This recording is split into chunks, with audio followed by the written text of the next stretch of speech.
This Sunday is, I think, our fourth in the 24-25 winter series of inviting local faith leaders to come and to speak with us about what does love your neighbor mean to them or to their congregations, or generally from their perspective here in the end of 2024. What does this message of love your neighbor still mean? So please welcome back to Justice Southbury, Pastor Reverend Robyn Gray of the First Congregational Church of Washington, Connecticut, speaking about who is my neighbor.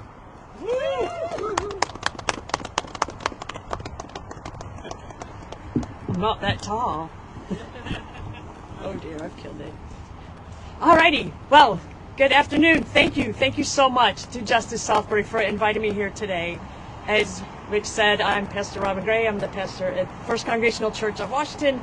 I've lived here for about 5 years. I moved here from the Midwest, and so greetings from the frozen tundra. So in the Gospel of Luke, after Jesus recites the crux of the law, love God with your heart and soul and strength and love your neighbor as yourself, a lawyer asks Jesus, well, who is my neighbor? Because he's trying to weasel out of being nice to everybody. And Jesus replies with the story of the Good Samaritan. A person is robbed and beaten, and the first holy person walks by. The first person who walks by is a holy person, a priest. And then another holy person walks by, a Levite. And they both walk right by him. And then the third person comes, and he's someone from a group that's hated by the robbed person's group. And that person not only gets him cleaned up, but takes him to shelter and pays for him to stay in this inn and to be tended to. And so after Jesus tells this story, he asks the lawyer, well, of these three people, two religious people and someone from an out group, who was the neighbor here? And the lawyer correctly points out, it was the Samaritan, which was probably really hard for him to admit. And then the lawyer says, the one who showed mercy. And Jesus replies, go and do likewise. From this story, being a neighbor means showing mercy. And we tend to think about mercy as something more like forgiveness. We do something bad or wrong and then we ask for mercy. And that is part of it. But that is not all of it. In this story, the beaten man has no relationship with the Samaritan, save the antagonism between Jews and Samaritans at that time. But the Samaritan showed this beaten man mercy by looking past which group he belonged to, and instead, seeing his humanity, he took care of him. And the theme of this series is love your neighbor. We can focus on two different pieces here. We can focus on what is love, and we can focus on who is my neighbor. And according to this parable, the beaten man's neighbor is the Samaritan, because the Samaritan helps him. But does it go the other way? Is the beaten man ever going to be the Samaritan's neighbor? Well, we don't know from the story. But according to this parable, everyone in need is our neighbor, and we should help them to the best of our abilities. So what does this mean today, especially in such a divisive and, no offense, Rick, litigious society? Just saying. Excellent. How do we love people who claim to love us, but have nothing positive to say except go back to the closet, go back to your birth certificate gender, go back to where you came from, go back to wherever you're from, so we don't have to encounter you because you make us uncomfortable? Is that love? I think not.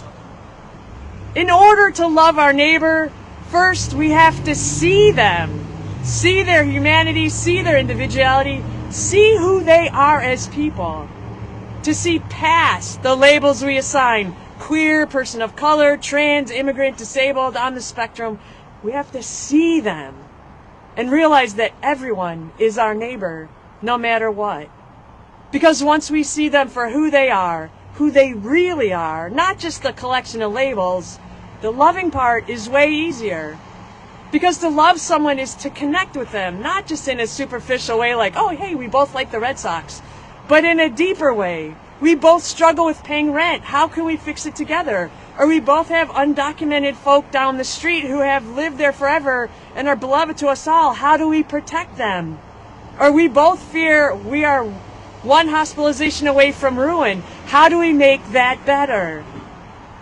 And this is harder with some folks than with others. And it's harder now when some of our loved ones seem to think supporting rape or violence or criminality is okay.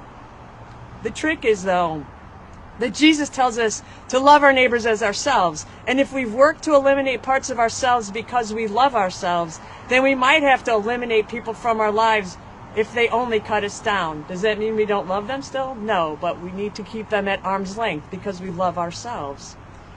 The gospel text traditionally assigned to today, the third Sunday of Advent, has the crowds gathered asking John the Baptist what they can do to avoid the acts of God's judgment, and he lays it down simply. Share from your resources and don't take advantage of others, and don't bully them. We were just talking earlier. Share, what was the second one? Be fair and don't bully. It's that easy. There's no caveats, there's no application forms, there's no questions about immigration status or religious affiliation. If someone needs food, give it to them. If someone needs a cloak, give them one of yours. The answer to the age-old question of who is my neighbor gets bogged down so often with convoluted gyrations in order to avoid helping those who really need it because we didn't like them for whatever reason. But the answer is simple if we only want to hear it. It's everyone. Everyone is our neighbor, if only we have ears to hear. Thank you so much. Thank you.